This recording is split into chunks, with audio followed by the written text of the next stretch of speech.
Mañanas en Libertad, con Carmen Carbonell. Pasan 2 minutos de las 8 de la mañana a las 7 de la mañana en las Islas Canarias. Es el momento de actualizar la información y lo hacemos con Eric Gutiérrez. Mañanas en Libertad. El Partido Popular solicita el despliegue del ejército en las Islas Canarias para frenar la llegada de inmigrantes ilegales. A través de su portavoz en el Congreso, Miguel Tellado, el PP ha instado al Gobierno a que cuente con el apoyo de la Unión Europea para afrontar la crisis migratoria internacional que afecta a Canarias y a desplegar las Fuerzas Armadas para defender las fronteras e impedir la salida de cayucos al mar. Tellado ha respaldado las demandas del líder del PP, Alberto Núñez Feijóo, subrayando que la Unión Europea debe implicarse en esta problemática ante la dejación de funciones del ejército de Pedro Sánchez. En este contexto, el portavoz del PP ha destacado que el aluvión de inmigrantes que llegan de manera irregular a España es facilitado por mafias internacionales que trafican con personas y ponen en peligro sus vidas.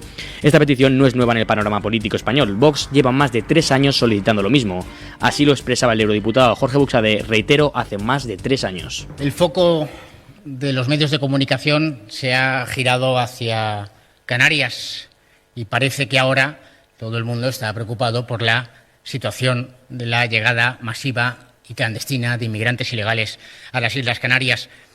No voy a ahora presumir del hecho de que Vox es el único partido que lleva en su programa tolerancia cero con la inmigración ilegal y que llevamos meses denunciando que tras la finalización del primer estado de alarma en España, las mafias se estaban lanzando a decenas, centenares, miles de inmigrantes ilegales a las costas levantinas, a las costas andaluzas y especialmente a las Islas Canarias.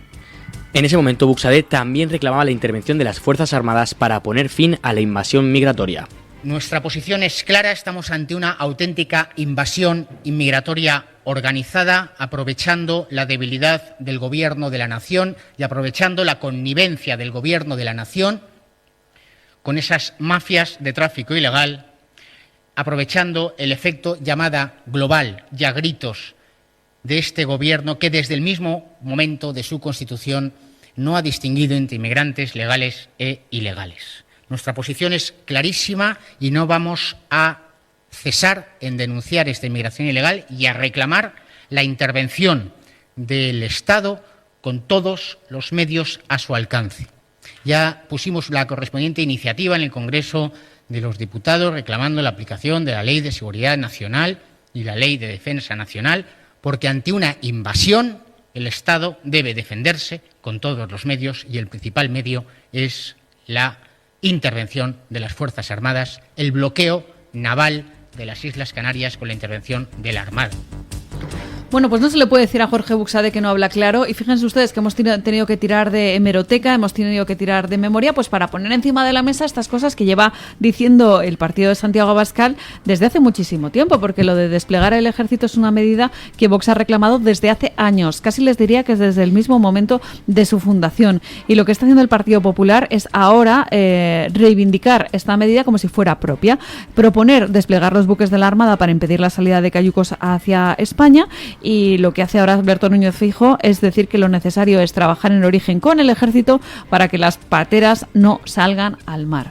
Qué curioso este giro del Partido Popular en esas políticas que ahora defiende, y qué curiosa también la hipocresía política del Partido Popular, que pide activar el ejército en las fronteras después de que apoyara en el Congreso la regularización de 500.000 inmigrantes ilegales. Es decir, de que después de contribuir a acrecentar ese efecto llamada. Tan solo hace 3 meses el PP votó a favor de la iniciativa legislativa popular para esa regulación extraordinaria, la de 500 inmigrantes ilegales.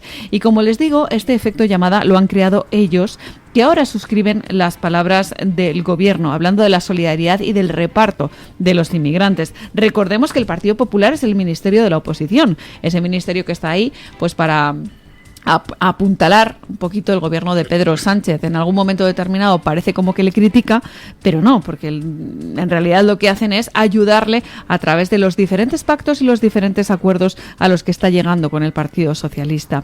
Dice Alberto Núñez Feijóo que la culpa de esta situación es del gobierno de Pedro Sánchez, dice que ha llegado muy tarde al asunto, dice además que han alertado en muchas ocasiones de este problema, el problema de la inmigración ilegal. Y quizás es posible que hayan alertado, pero la realidad es que una cosa es lo que dicen y otra cosa es lo que hacen. Y los hechos demuestran, como con esto que les cuento yo, de cómo aprobaron esa iniciativa legislativa popular para regularizar a 500.000 inmigrantes, los hechos demuestran que crean ellos el problema, que lo que están haciendo es, insisto, fortalecer ese efecto llamada. La ministra Pilar Alegría dice que quiere conseguir ahora una solución basada en la solidaridad y basada en los derechos humanos. Este buenismo se lo suele comprar el Partido Popular al Partido Socialista en muchas ocasiones y, sin embargo, fíjense ustedes qué mal están pasándolo en Canarias, donde reclaman una mayor presencia por parte de las fuerzas y cuerpos de seguridad del Estado, además de permitirles el uso de sus propias instalaciones, porque hay algunos pabellones que dependen del ejército que podrían ser destinados al uso por parte de los inmigrantes.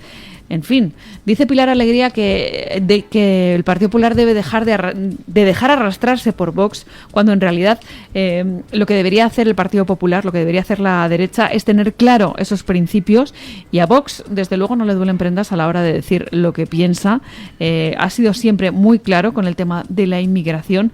Veremos qué hace el Partido Popular, porque ya saben que a veces dice una cosa y luego hace otra, lo hemos comprobado a lo largo de la historia parlamentaria, y veremos si es igual de firme Alberto Núñez Feijóo a la hora de pedir al Gobierno que active al Ejército para contener la inmigración en las fronteras españolas, que de verdad que se ha convertido en un problema muy grave, y sobre todo teniendo en cuenta esas previsiones de este verano. Se calcula que unos 10.000 inmigrantes más puedan llegar a las costas de Canarias en los próximos 3 meses. Hoy Begoña Gómez a las 10 de la mañana declarará ante el magistrado Juan Carlos Peinado, un mes y medio después del inicio de la investigación por tráfico de influencias y corrupción en los negocios. Accederá al juzgado por el garaje debido a posibles riesgos para su integridad física, según ha declarado la decana de los juzgados de Madrid. Debido a esto, este es un buen momento para recordar cuáles son las sombras que pesan sobre la figura de Begoña Gómez. En primer lugar se encuentra el rescate Air Europa. Recordemos que tras varias reuniones de Gómez con la cúpula de esta compañía, el gobierno aprobó un rescate de 475 millones de euros para la empresa, que enfrentaba problemas financieros. Otro de los frentes abiertos es el de la carta de Gómez al empresario Carlos Barrabés. En julio de 2020, Gómez redactó una carta de recomendación para Barrabés, quien optaba a 2 concursos públicos de Red.es por contratos cercanos a los 10 millones de euros. Por otro lado, en las últimas semanas salió a la luz que el gobierno adjudicó 138.000 euros a la consultora Inmark, mientras Gómez era accionista de la empresa.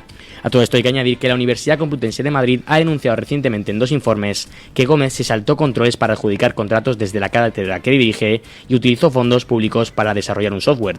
Por último, en 2022, el Consejo de Ministros aprobó una partida de la que se adjudicaron 100.000 euros a la plataforma G100, donde Gómez es relatora de proyectos. Ha dicho don Eric por último que sepamos, claro, porque cada día que pasa aparece un nuevo contrato, un nuevo tráfico de influencias que se le achaca a Begoña Gómez, ¿no? Esa manera en la que tenía de influir utilizando su posición privilegiada.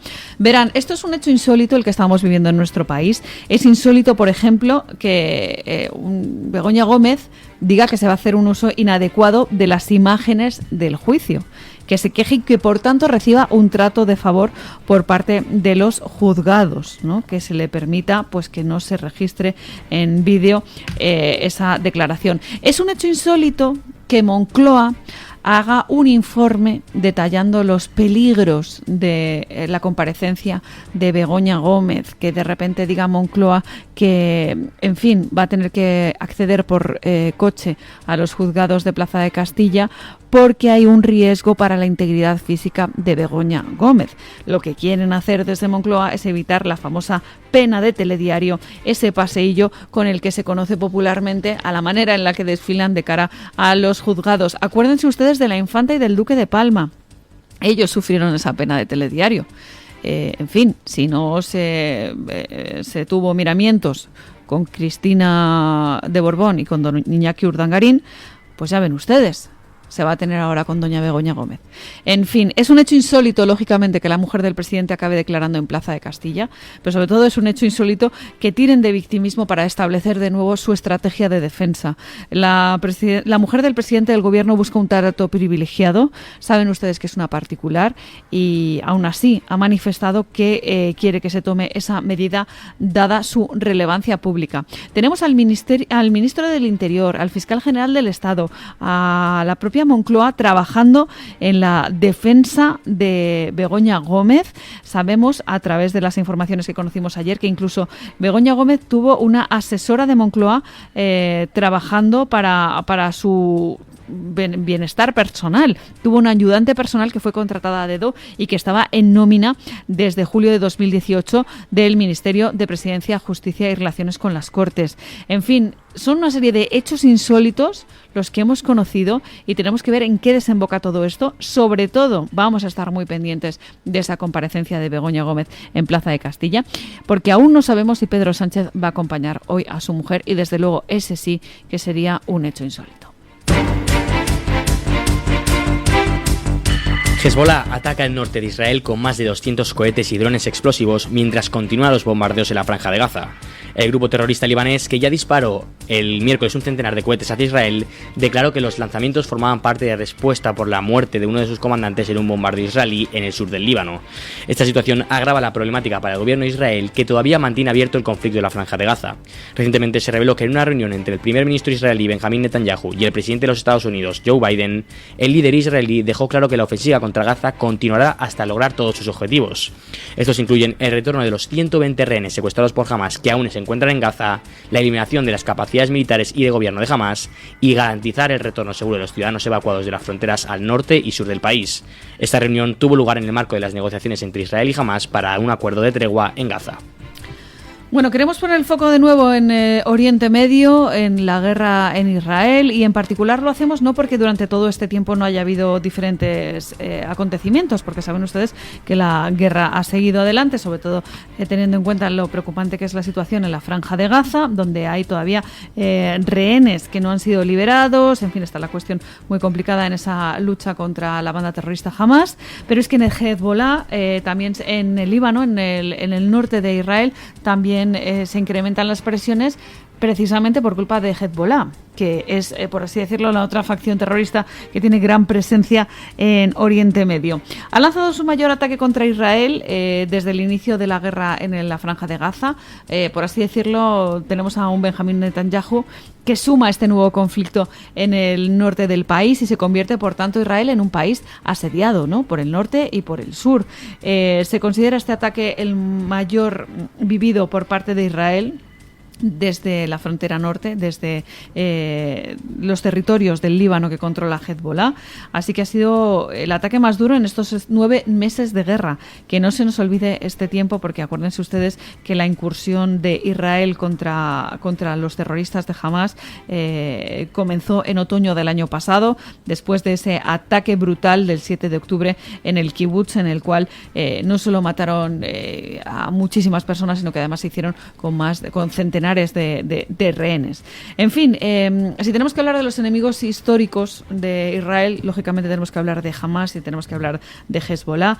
Esto ocurre porque realmente Israel es la única democracia moderna en el seno de Oriente Medio, y la tensión entre Hezbollah e Israel pues se ha recrudecido de un tiempo a esta parte, ¿no?, teniendo en cuenta pues como esas reivindicaciones históricas y que, por supuesto, esas alianzas que tienen los grupos terroristas. Es una mala costumbre la de los grupos terroristas que se líen entre ellos, y lógicamente lo que hace Hamas es vincularse a Hezbollah, de manera que pues eso, tienen esos intereses comunes, que es acabar con esa democracia, con las libertades que promulga Israel en Oriente Medio.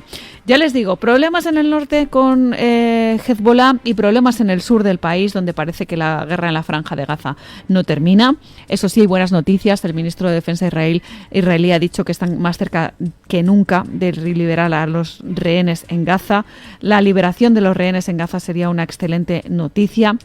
Ha dicho el propio Benjamín Netanyahu que va a enviar a una delegación israelí a participar de las negociaciones en favor de esa liberación de los rehenes y en favor de pues que termine esa guerra en la Franja de Gaza. No obstante, sí que tiene muy claro Benjamín Netanyahu que no habrá tregua si no se cumplen todos los objetivos de su gobierno.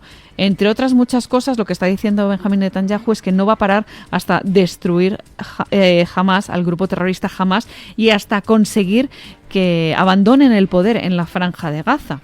O sea, de nuevo ponemos el foco en que esto no es una lucha de Israel contra los ciudadanos de Gaza. contra los gazatíes, sino que es una lucha de Israel contra este grupo terrorista que es Hamas y que es el que ostenta el poder en la región. Tengan en cuenta que el objetivo de Israel es, por tanto, luchar contra Hamas, como lo es en el norte del país, que es luchar contra el Hezbollah, dos grupos terroristas que encarnan lo peor del islamismo radical. Ayer se celebraron las elecciones en el Reino Unido con una contundente victoria del Partido Laborista liderado por Keir Starmer, quien según los sondeos a pie de urna sería el nuevo primer ministro británico. Al cerrar los colegios electorales a las 10 de la noche, los sondeos indicaban que los laboristas habrían obtenido 410 escaños, muy por encima de la mayoría absoluta de 326. El Partido Conservador, en contraste, obtendría el peor resultado de su historia con solo 131 escaños, comparado con los 365 de la anterior legislatura. Los liberaldemócratas alcanzarían los 61 escaños, mientras que los populistas entrarían por primera vez en el Parlamento con 13 escaños. Cabe recordar que el recuento de votos todavía sigue en curso. Bueno, ya ven ustedes que el recuento es bastante lento en Reino Unido, sobre todo teniendo en cuenta la minuciosidad con lo que se depositan los votos y sobre todo el sistema electoral, que es bastante particular. Hay titulares ya en la prensa británica en los que se dice que gana el cambio y que los conservadores cosechan esa derrota histórica en las elecciones en Reino Unido. Se considera que Keir Starmer va a ser primer ministro con 410 parlamentarios laboristas. Esto significa que tiene un triunfo histórico, algo menos que el triunfo de Tony Blair en el año 97, pero que no deja de ser épico, sobre todo teniendo en cuenta el batacazo de su rival, ¿no? De los conservadores, que en fin, pues han cosechado una derrota catastrófica hasta el punto de que estaban preocupados por si Rishi Sunak conservaba su escaño. Parece ser que sí, y se termina de esta manera, pues con 14 años de poder conservador y un legado, el de los conservadores, pues marcado por el Brexit, que ha sido una de las políticas más determinantes de los últimos años y que quizás ha abocado a que el Reino Unido no haya repuntado la economía ni haya recuperado el control de las fronteras. Dos puntos que han provocado el hartazgo de la población y por eso ese voto conservador se ha movilizado y ha acabado en otros sitios como por ejemplo en Reform UK. Pese a que el sistema electoral hacía que fuera realmente difícil la entrada de nuevas formaciones a la Cámara de los Comunes, Nigel Farage ha conseguido, según dicen, como les digo, esas encuestas, hasta 13 diputados, y sería algo histórico, ¿no? Porque lleva décadas Nigel Farage intentando conseguir su escaño. En 8 ocasiones lo ha intentado y parece ser que finalmente sí que consigue entrar Reform en esa Cámara, la de los Comunes. Muchas personas piensan en la política británica haciendo una comparación con la de nuestro país. ¿Serían los conservadores parecidos al Partido Popular? ¿Sería Vox parecido a Reform? Pues lo cierto es que no, porque no hay una correspondencia directa. Igual que les contábamos también en relación con Francia, y vamos a ahondar en eso próximamente, no existe una... Se parecen, ¿no? Pero no existe una similitud igual entre, por ejemplo, el partido de Marine Le Pen y Vox, porque Marine Le Pen defiende ciertas cosas que, por ejemplo, Santiago Abascal no defiende. En el caso de Marine Le Pen, por ejemplo, sí que apuesta por el aborto y, sin embargo, Santiago Abascal es uno de los grandes defensores del derecho a la vida. Algo parecido pasa con los conservadores y con Reform. El partido de Nigel Farage no se puede comparar con Vox y también pasa con los conservadores. Tampoco el Partido Popular se podría asemejar al 100% con los conservadores. Hay propuestas de Reform que no las defendería Vox y hay propuestas de los conservadores que no las defendería el Partido Popular y viceversa, pero lo que estamos viendo, ya ven ustedes, es un resultado histórico en el sentido de que hay un rebote del Partido Laborista que muestra un resultado espectacular y en ese mismo sentido, pues claro, lógicamente hay una caída en picado del Partido Conservador en sus feudos históricos. A esto hemos llegado con el hartazgo, ese hartazgo que ha provocado ese giro en las urnas, ese famoso voto en contra del que hemos hablado muchas veces en este programa. Este domingo se llevará a cabo la segunda vuelta de las elecciones legislativas en Francia. Tras los históricos resultados del pasado 30 de junio, donde el partido de Marine Le Pen, Agrupación Nacional, obtuvo el 33% de los votos, los partidos de izquierdas y de centro se han unido para impedir que la Agrupación Nacional alcance la mayoría necesaria para controlar la Asamblea Nacional. Con el objetivo de sumar votos contra los candidatos del partido de Le Pen, más de 210 aspirantes de la alianza del presidente Emmanuel Macron, Juntos por República, y del izquierdista Nuevo Frente Popular han renunciado a la contienda de cara a la segunda vuelta de las elecciones. Los candidatos presentaron su renuncia esta semana justo cuando venció el plazo para inscribirse en la segunda vuelta. Esta estrategia busca fortalecer a los opositores del partido de Marine Le Pen y Jordan Bardella. Según las últimas encuestas en Francia, será difícil que la Agrupación Nacional alcance la mayoría absoluta en la Asamblea, aunque se espera que sean la primera fuerza parlamentaria. Es curioso, ¿no? Como de repente en un momento determinado dijeron muchos candidatos que iban a renunciar para favorecer que la gente tuviera claro a quién votar en esas elecciones legislativas. La cuestión se dirime entre la izquierda de esa unión de partidos que se dicen progresista y que no dejan de ser izquierda radical, y el partido de Marine Le Pen, que se llama Reagrupamiento Nacional o Agrupamiento Nacional, que lo verán ustedes traducido de maneras distintas en los medios de comunicación, y que son esa derecha que ganó, como les decimos, en esa primera vuelta, pero según los sondeos está todavía lejos de esa mayoría absoluta que facilitaría que al final se hiciera con la victoria en las elecciones legislativas. Hay diferentes partidos que han llamado al voto en un sentido y en otro. Los líderes políticos en algunas ocasiones no se quieren mojar o no se ven, como por ejemplo pasa con los republicanos, el partido tradicional de derecha que podría asemejarse por ejemplo al Partido Popular y que de hecho va en coalición en Europa con el Partido Popular Europeo. Ellos decían que no estaban en situación de recomendar el voto a uno y otro partido. Claro, hay que ver qué miedo tienen a los partidos que ellos llaman ultraderecha, como para en un momento determinado ser incapaces de recomendar ese voto conservador que acabe, por ejemplo, en el partido de Marine Le Pen. En fin, habrá que ver qué intereses tiene cada uno de ellos y, sobre todo, estas elecciones que le han salido rana a Emmanuel Macron van a tener una factura muy cara para todos los ciudadanos franceses, porque podría quedarse una Francia ingobernable si de repente hubiera esa polarización, como les digo, del voto en esa segunda vuelta, y que por tanto pues podría acrecentar la brecha, la distancia entre esa derecha nacionalista conservadora que es Marine Le Pen, esa llamada unión de izquierdas que realmente es la izquierda radical, y el macronismo, que presume de ser el centro centrado en Francia, si es que eso existe, que realmente es algo complicado. En fin, así cerramos de esta manera nosotros esa página internacional de información, pero queremos actualizar con la información que nos traen directamente desde Estados Unidos nuestros colegas de Voz Media. En este caso nos toca hablar con don Santiago Hospital. Santiago, buenos días. Muy buenos días, Carmen. Este viernes, y como siempre, en Voz seguimos con suma atención la crisis de inmigración ilegal en los Estados Unidos. Los inmigrantes llegan desde todo el continente americano, México, Honduras, Nicaragua, Venezuela, pero no solo. Los oyentes podrán leer hoy en nuestro sitio que en las últimas horas ha despegado el primer vuelo charter hacia China, repatriando a ciudadanos chinos que cruzaron ilegalmente la frontera estadounidense. La inmigración ilegal china, Carmen, es la que más creció en los últimos 3 años. Este grupo, además, genera una preocupación adicional. Analistas, políticos y agentes fronterizos vienen advirtiendo que muchos inmigrantes chinos tienen edad militar y especulan que por tanto podrían formar parte de redes de espionaje o redes militares. En Voz también llevamos hoy la historia de Nikki Hills, una corredora estadounidense que participará en los próximos Juegos Olímpicos. Medios progresistas celebraron la victoria de Hills en las clasificatorias como una victoria también del movimiento trans, idea que ella misma promulgó tras clasificar. Sin embargo, mi compañero Alejandro Baños explica que aunque Hills se autoidentifique como transexual, es una mujer biológica que participará en la categoría de mujeres. Nunca se operó ni tampoco se sometió a ningún tratamiento hormonal. Por tanto, aunque la comunidad trans celebre su participación como un avance, lo cierto es que el caso de Hills, explica Alejandro, no hace más que confirmar las reglas ya existentes. Hills participará en la categoría que corresponde con su sexo sin importar su ideología.